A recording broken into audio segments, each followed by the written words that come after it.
मध्य प्रदेश में भले ही विधानसभा चुनाव की तारीखों का ऐलान बाकी हो, लेकिन बीजेपी ने अपनी रणनीति बदलते हुए इस बार तारीखों के ऐलान के पहले ही अपनी 2 लिस्ट जारी कर दी। चुनाव से पहले ही बीजेपी ने प्रदेश में 39 प्रत्याशियों की पहली लिस्ट, जिसमें कि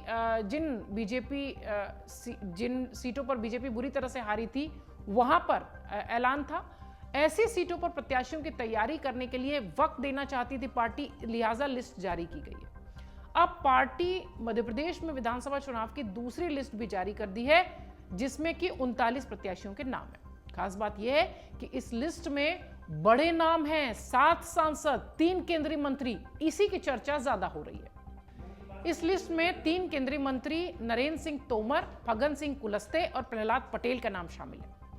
तोमर को मुरैना के दिमनी से, प्रहलाद पटेल को नरसिंहपुर से और कुलस्ते को मंडला के निवास सीट जो है वहां से उनको चुनाव मैदान में उतारा गया है।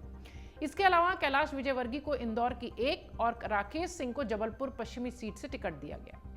पार्टी ने श्योपुर से दुर्गालाल विजय पर भरोसा जताया है।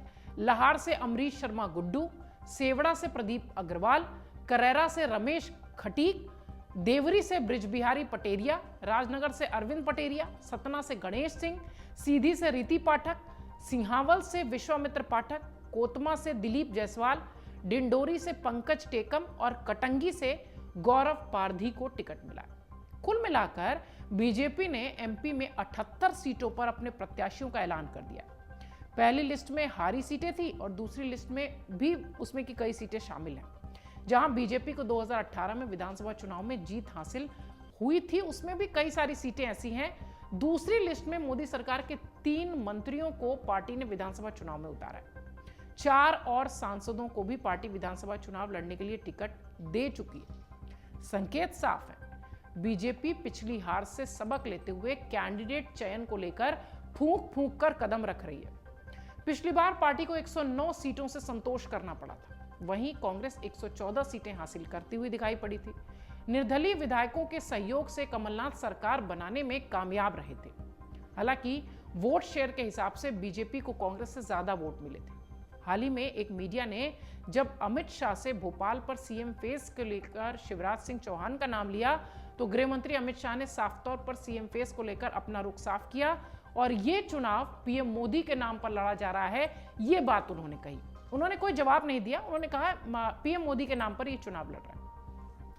ऐसा पार्टी का हर नेता राजधानी में कहता दिखाई पड़ रहा है। बड़ा सवाल यह है कि बीजेपी से बार बार कांग्रेस पूछ रही है कि आपका सीएम कौन है। इस पर बीजेपी बैकफुट पर नजर आ रही है।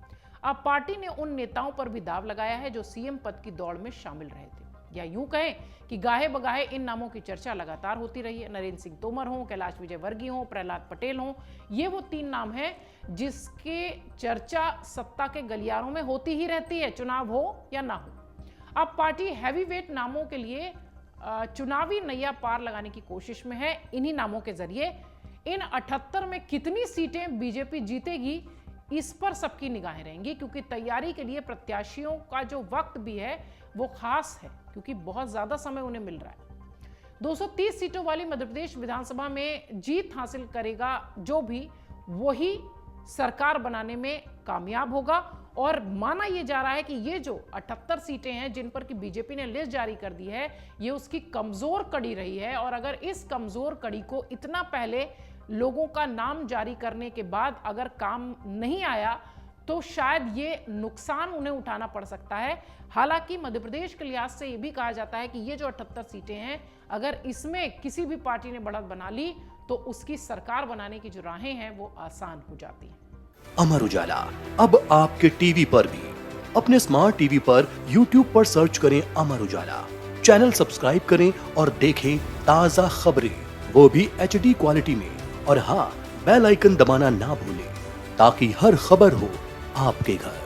अमर उजाला, निष्पक्ष, निर्भीक, निरंतर।